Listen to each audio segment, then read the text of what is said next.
이스라엘의 전통적 신앙에 또 한 다리는 바알 숭배에 걸치고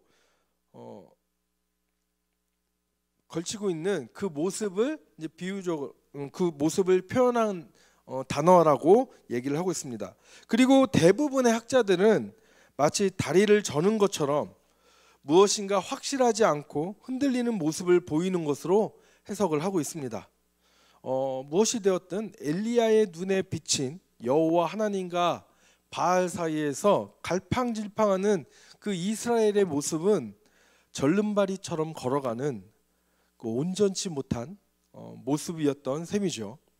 엘리야는 이스라엘 백성에게 여호와와 바알 사이에서 왔다 갔다 하는 그런 모습을 보이지 말고 둘 중에서 한 신을 택해 따르라고 지금 요구하고 있습니다. 이 말씀은 오늘 우리에게도 요구되는 말씀임을 믿으시기 바랍니다. 여호와 하나님과 바알 둘 중 하나를 택하라고 요구하시는 하나님은 오늘날에도 여전히 하나님과 세상 가운데서 하나를 택하라고 요구하고 계시기 때문입니다. 하나님 보시기에 교회와 세상에 한 발씩 걸치고 있는 모습은 절름발이와 같습니다. 온전치 못한 모습이라는 말입니다. 성경 여러 곳에서 두 마음을 품지 말고 오직 여호와 하나님만을 사랑할 것을 말씀하고 강조하고 있습니다. 야고보서 4장 8절 말씀 다 같이 읽어보겠습니다. 하나님을 가까이 하라. 그리하면 너희를 가까이 하시리라. 죄인들아 손을 깨끗이 하라. 두 마음을 품은 자들아 마음을 성결하게 하라. 제가 야고보서 설교에서도 강의 설교에서도 얘기를 했었지만 마음을 성결하게 하라는 이 말씀은 여기서 그 성결이란 그 성결한 마음은 바로 신부가 신랑 한 사람만을 바라보고 기다리고 그 사랑하는 그 순결한 신부의 마음을 뜻합니다. 순결한 신부처럼 우리는 주님 한 분만을 바라보며 사랑하는 우리가 되기를 축복합니다.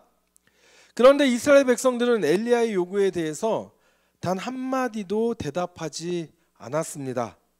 백성들이 현 상태에서는 선택을 하지 않고 있기 때문에 엘리야는 대결을 하지 않을 수밖에 없었습니다. 여호와의 선지자는 자기만 홀로 남았고 바알의 선지자는 450명이라는 사실을 먼저 지적한 후에 엘리야는 시합의 규칙을 제안하였습니다. 23장 23절 24절 말씀 다 같이 읽어보겠습니다. 그런즉 송아지 둘을 우리에게 가져오게 하고 그들은 송아지 한 마리를 택하여 각을 떠서 나무 위에 놓고 불은 붙이지 말며 나도 송아지 한 마리를 잡아 나무 위에 놓고 불은 붙이지 않고 너희는 너희 신의 이름을 부르라. 나는 여호와의 이름을 부르리니 이에 불로 응답하는 신 그가 하나님이니라. 백성이 다 대답하되 그 말이 옳도다 하니라. 엘리야는 450명의 바알 선지자들과 백성들 앞에서 확신을 가지고 확신에 차 선포하였습니다. 불로 응답하는 신 그가 하나님이시다. 450대 1 수적으로 열세인 상태에서 고독하게 외치는 소리가 절대 아니었습니다. 비록 수적으로만 따지자면 절대적으로 열세한 것이 분명합니다. 하지만 엘리야는 확신에 차 있었습니다. 바로 그릿 시내가와 시돈 땅 사르밧 과부에게서 그곳에서 살 때 바로 엘리야는 여호와께서 누구이신지 또 어떠하신 분이신지를 분명히 경험했기 때문입니다. 죽은 자도 살리시는 하나님은 살아계신 하나님, 전능하신 하나님이 너무나 분명했기 때문입니다.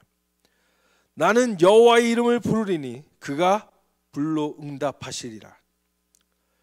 바알 신화를 보면요, 바알은 구름을 타고 날아다니며 천둥 소리를 내고 비를 내리는 폭풍의 신입니다. 그런데 성경에 보면 여호와 하나님도 구름을 병거로 사용하시고 천둥 소리를 내시고 번개를 창과 칼과 활로 사용하시며 비를 내리시는 분이십니다. 이렇게 두 신의 기능과 역할이 비슷하다고 주장한다면 여호와와 바알 중 누가 하나님인지는 불로 응답하는지의 여부로 알 수가 있는 것입니다. 그래서 백성들이 그 말이 옳다라고 동의를 한 것이죠. 백성들이 이런 시합의 규칙에 동의하자 엘리야는 바알 선지자들에게 먼저 하라고 제안을 합니다. 25절 말씀입니다. 엘리야가 바알의 선지자들에게 이르되 너희는 많으니 먼저 송아지 한 마리를 택하여 잡고 너희 신의 이름을 부르라. 그러나 불은 붙이지 말라. 단 불은 붙이지 말 것을 요구하였습니다. 이에 바알 선지자들은 먼저 송아지를 잡아다가 아침부터 낮까지 바알의 이름을 부르며 불을 내려줄 것을 기도하였습니다. 그러나 당연히 아무런 일도 일어나지 않았습니다. 이에 그들은 제단 주위에서 춤을 추기 시작하였습니다. 신을 자신들이 원하는 방식으로 움직이도록 고안해낸 일종의 제의적 춤이었던 것 같습니다. 여기서 알 수 있듯이 이방인들의 기도는 자신들의 뜻을 이루기 위해서 신의 마음을 감동케 하는 방향으로 흘러갑니다. 목사님의 설교 출애굽기 강의 설교에서도 여러 번 언급을 하셨죠. 대부분의 종교적 제의는 이러한 인본주의적인 배경에서 시작을 했습니다. 신의 뜻보다는 자기들의 뜻이 더 중요하다는 그 마음이 무의식 가운데 반영된 증거인 것이죠. 그래서 우리의 기도의 제목을 우리 스스로 점검해 볼 필요가 있습니다. 우리 야고보서 4장 3절 말씀해 보면 기도의 응답이 없을 때 구하여도 우리가 받지 못하는 그 이유 바로 내가 정욕으로 쓰려고 잘못 구하기 때문이라고 말씀을 하고 있습니다. 그래서 우리가 정말 특히 기도의 응답이 없다고 우리 스스로 여겨질 때 내가 혹 정욕으로 내 욕심으로 지금 하나님께 구하고 있지 않은지 우리의 마음을 스스로 좀 점검해 볼 필요가 있습니다. 좀 전에도 말했지만 바알 선지자들이 제단 주위를 뛰노는 모습은 이스라엘 백성들이 여호와와 바알 사이에서 주저주저하는 모습과 얼마나 흡사했으면 열왕기 저자는 같은 동사를 사용했을까요? 그렇게 표현했을까요? 마치 엘리야의 눈에는 그들의 모습이 뭔가 한 가지 이렇게 다쳐가지고 아픈 그런 장애를 갖고 있는 온전치 못한 모습으로 비춰진 것 같습니다. 아무 소리도 또 아무 응답도 없는 바알의 제단 주위를 춤추는 바알 선지자들의 모습에서 이스라엘의 백성들은 여호와와 바알 사이에서 머뭇거리다 아무 소리도 또 응답도 받지 못하는 자신들의 그 모습을 그 자화상을 마땅히 발견해야 했습니다. 정오에 이르자 엘리야가 그들을 조롱하기 시작하였습니다. 27절 말씀입니다. 정오에 이르러는 엘리야가 그들을 조롱하여 이르되 큰 소리로 부르라. 그는 친인즉 묵상하고 있는지 혹은 그가 잠깐 나갔는지 혹은 그가 길을 행하는지 혹은 그가 잠이 들어서 깨워야 할 것인지 하며 바알이 아무런 반응을 보이지 않는 것은 여러 가지 이유에서 듣지 못할 수 있기에 큰 소리로 부르짖으라고 말을 하고 있습니다. 깊이 묵상하고 있거나 혹은 잠깐 나갔거나 또한 여행 중이거나 혹은 깊은 잠에 들었으면 들을 수가 없는 법이죠. 따라서 큰 소리로 부르짖으며 들을 수 있지 않겠냐고 엘리야는 말하는 것입니다. 그런데 만일 바알이 실제로 이런 이유로 인해서 그들의 기도를 부르짖는 소리를 듣지 못했다면요, 이건 신이 아니라 연약한 인간이라는 증거라는 것이죠. 실제로 바알 신화를 보면 이런 행동을 하는 바알의 모습을 찾아볼 수 있습니다. 그런데 바알 신화뿐만 아니라 그리스 로마 신화나 또 이집트 신화 같은 세계 여러 신화 속에서 그려진 그런 신들의 모습은 바로 연약한 인간의 모습들과 상당히 유사하다는 사실이죠. 이와 같은 모습은 인간에 의해 신들이 창조되었기 때문입니다. 인간이 만든 신, 이게 신이라고 부를 수 있습니까? 그렇죠? 오히려 신이 인간을 만들어야겠죠. 아무튼 엘리야는 그는 신이라고 놀리고 있는 것이죠. 이에 바알 선지자들은 엘리야가 놀린 대로 되게 순진하죠. 큰 소리로 부르고 심지어 더 나아가 그들의 규례를 따라 피가 흐르기까지 칼과 창으로 그들의 몸을 그으면서 이렇게 상하게 하였습니다. 이런 자의 행위는 자신들이 만들고 믿는 신의 관심을 끌고 신으로 행동하게 만드는 이방 종교의 전형적인 풍습이죠. 불교의 뭐 고행, 그리고 중세 카톨릭에서 뭐 행했던 그런 고행 같은 거 있죠. 무릎으로 계단을 이렇게 올라가거나, 아니면은 불교에서는 뭐 합니까? 108배, 뭐 3000배 막 이렇게 하더라고요. 한번 앉았다 일어났다 해도 막 애구구 이렇게 신음소리가 그대로 이렇게 자동으로 나오는데 그거를 뭐 108번, 3000배분 합니다. 왜 그렇게 하는 걸까요? 나 이렇게 내 몸을 혹사하면서 힘들게 지금 하고 있는 것은 나의 정성을 좀 봐달라, 나의 고통을 좀 봐달라, 이거 아닙니까? 그래서 내가 드리는 이 기도를 좀 들어주시고 응답해달라는 그 의미로 그런 걸 하는 거 아니겠습니까? 근데 이것은 바로 이방 종교의 되게 전형적인 모습이라는 겁니다. 모세의 율법은 너희는 너희 하나님 여호와의 자녀이니 죽은 자를 위하여 자기 몸을 베지 말라고 신명기 14장 1절 말씀을 통해서 엄하게 금지하고 있습니다. 이렇게 몸에 피가 나도록 자해를 하며 부르짖느라 정오가 지나가게 되었습니다. 넘겨주세요. 네. 정오가 지나고 그들은 여전히 미친 듯이 떠들어대기 이제 시작했습니다. 이 말은 미친 듯이 떠들어댔다. 이 말은 종교 현상적으로 신의 영을 받아 예언하는 것을 가리킵니다. 여기서는 이방 선지자들이 황홀경에 빠져 예언하는 것을 가리키는 것인데요. 지금 이들의 모습을 한번 상상해 볼까요? 850명의 선지자들이 그 알아듣지도 못한 말들을 막 내뱉으면서 칼로 자기 몸을 막 그어대면서 어떤 이들은 막 이게 빙글빙글 돌면서 춤을 추기도 했을 것입니다. 그리고 한쪽에서 막 징 할 것 없이 막 둥둥둥둥둥 치면서 막 요란하게 막 했겠죠. 한 명도 아니고요. 무당 한 사람이 굿하는 거 보신 적 있으세요? 저희 뭐 직접 본 적은 없지만 뭐 TV나 이런 것으로 봤는데 그 한 사람이 굿을 하는 걸 보더라도 정말 요란하게 막 징 꽹가리 막 치면서 막 무당 막 달달달 뛰면서 막 칼 작두 위에도 막 올라갔다 내려갔다 막 하더라고요. 예? 얼마나 막 정신없이 그 요란하게 합니까? 그런데 한 명이 아니라 무려 850명 이 사람들이 그 광기에 빠져가지고 막 그런 모습 그렇게 한다고 한번 상상을 해보십시오. 얼마나 섬뜩한 간격이 아닌가 저는 좀 생각을 해봤습니다. 아침부터 정오를 지나 저녁 소제를 드릴 때까지, 여기서 저녁 소제는 그 대제사장이 성막에 뭐를 제사를 드리고 아침 저녁으로 제사를 드린다고 했죠. 그리고 성막 안에 들어가서 촛대에 불을 켜고, 그렇죠? 그 아침에는 또 끄고. 근데 그거 하기 전에 먼저 대제사장 성막 앞에서 계속해서 그 소제를 드리지 않습니까? 하나님께. 바로 그 저녁 소제를 드릴 때 오늘날로 치면 오후 3시라고 합니다. 오후 3시.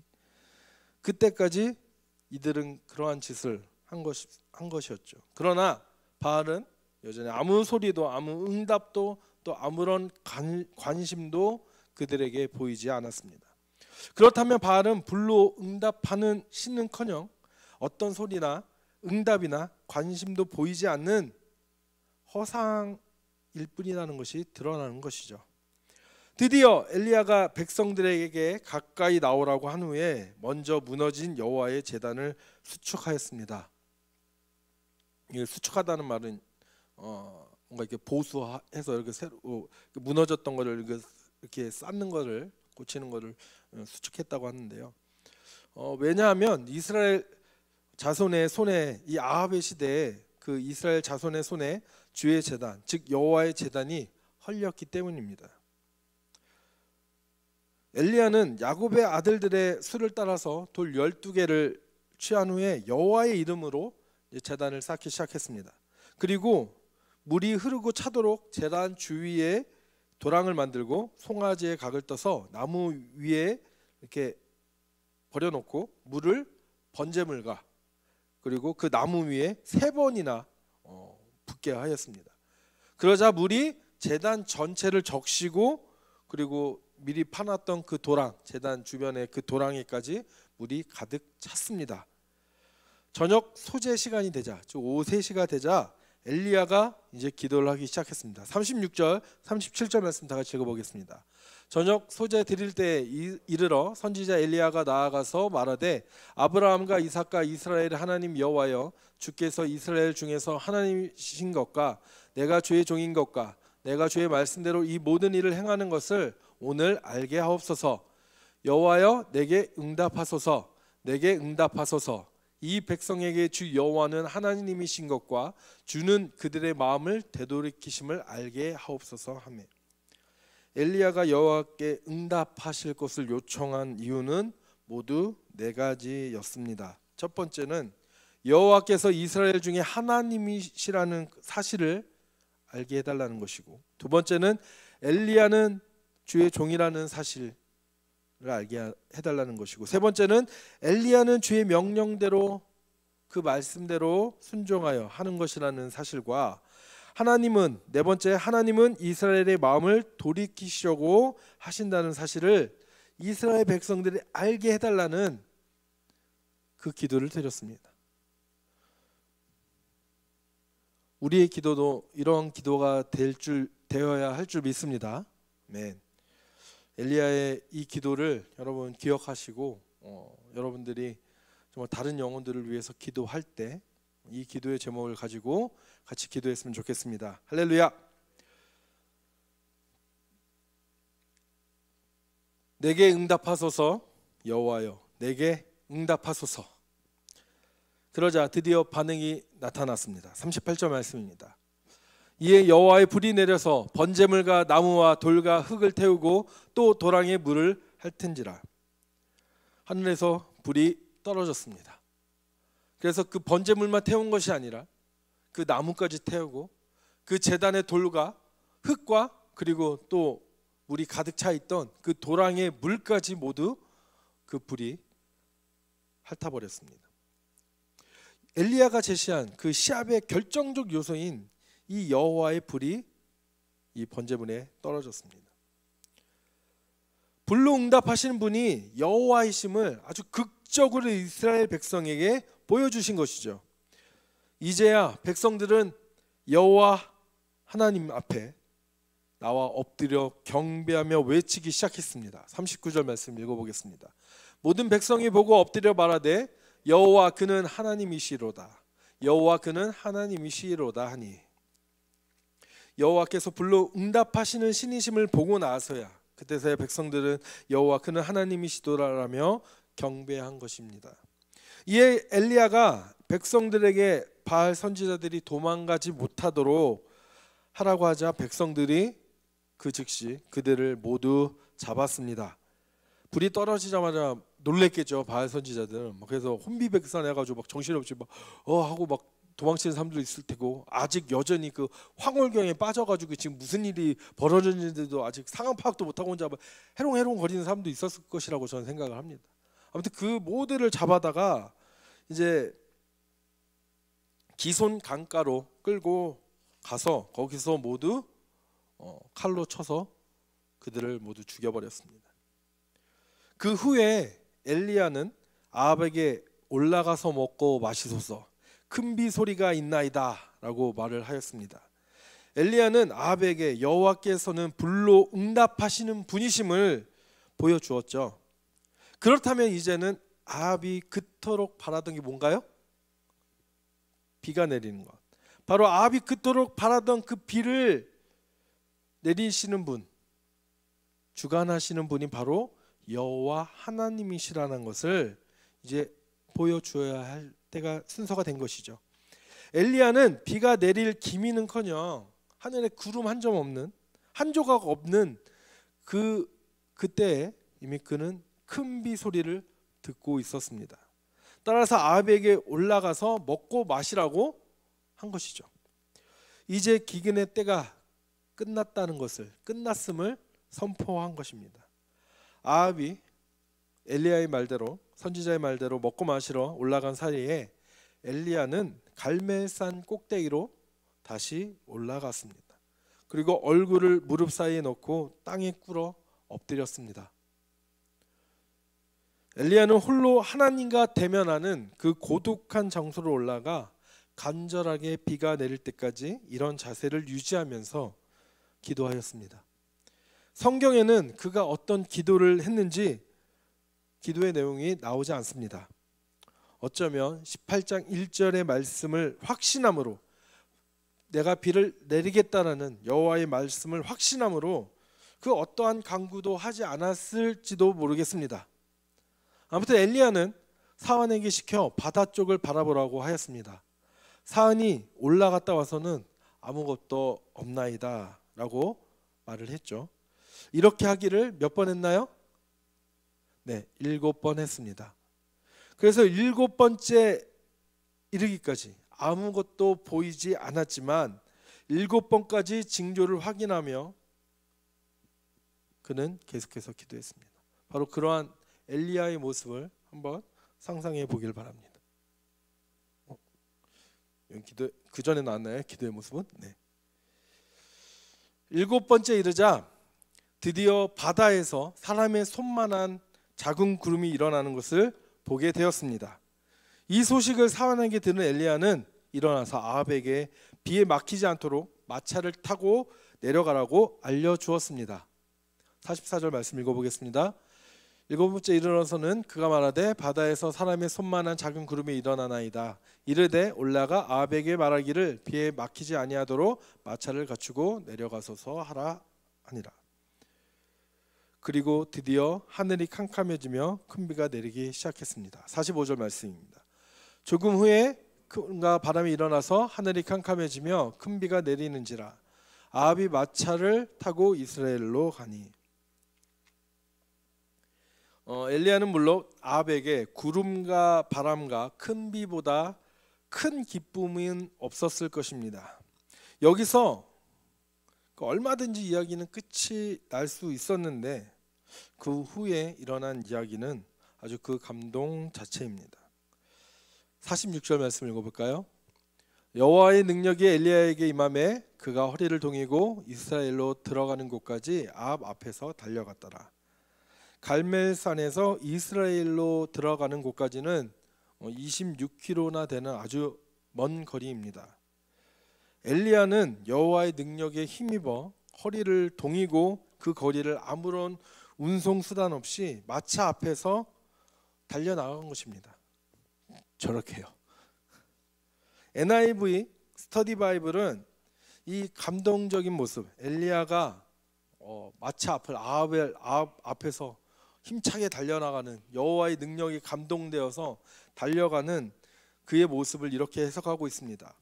여호와의 선지자가 왕 앞에서 달려가고 여호와께서 그의 강한 폭풍 구름 병거를 타고 그 뒤를 친히 달려가시는 이 극적인 장면은 아합에게 바알 숭배를 단번에 끊고 이제 여호와의 종으로서 돌아와 백성을 다스릴 것을 주문하는 아주 강력한 요청인 셈이다 라고 해석을 하고 있습니다.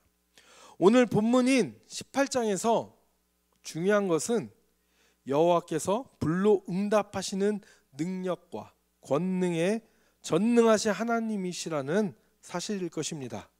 믿으십니까? 그러나 이 사실보다도 더 중요한 것이 있습니다. 이보다 더 중요한 사실은 그러한 여호와께서 엘리야의 기도에 응답하시는 분이시라는 사실입니다. 오늘날 많은 성도들이 여호와께서는 초월하시고 전능하신 하나님이시라는 그 사실은 아주 쉽게 받아들입니다. 받아들이고 인정하지만 이러한 하나님이 과연 나의 기도를, 우리의 기도에 응답하시는 신실하신 하나님이시라는 그 사실은 잘 받아들이지 못하고 있습니다. 이에 야고보 사도는 우리에게 서로 기도할 것을 요청하면서 의인의 간구는 역사하는 힘이 크다는 사실을 가르치며 그 예로 엘리야를 들고 있습니다. 우리 야고보서 5장 16절 18절 말씀 읽어보겠습니다. 그러므로 너희 죄를 서로 고백하며 병이 낫기를 위하여 서로 기도하라. 의인의 간구는 역사하는 힘이 큼이니라. 엘리야는 우리와 성정이 같은 사람이로되 그가 비가 오지 않기를 간절히 기도한즉 3년 6개월 동안 땅에 비가 오지 아니하고 다시 기도하니 하늘이 비를 주고 땅이 열매를 맺었느니라. 아멘. 믿는 자의 기도는 역사하는 힘이 큽니다. 믿으십시오. 믿기를 바랍니다. 사랑하는 여러분, 우리가 믿음을 은사로 달라고 간구해야 됩니다. 하나님 믿음을 우리에게 선물로, 나에게 선물로 주시옵소서. 우리는 간구해야 됩니다. 믿고 구해보세요. 하나님이 내 기도를 과연 들어주실까? 안 들어주실까? 여러분, 하나님을 이건 시험하는 것입니다. 이 두 마음을 품고, 의심하는 마음을 품고 하나님께 기도하는 것, 하나님이 내가 기도하면 주실지 안 주실지 한번 볼까? 이거는 이런 마음으로 기도하는 건 하나님을 시험하는 것이죠. 하나님은 절대로 우리에게 시험 받으실 분이 아니십니다. 의심하지 말고 기도하는 우리가 되기를 축복합니다. 축복합니다. 기도하겠습니다.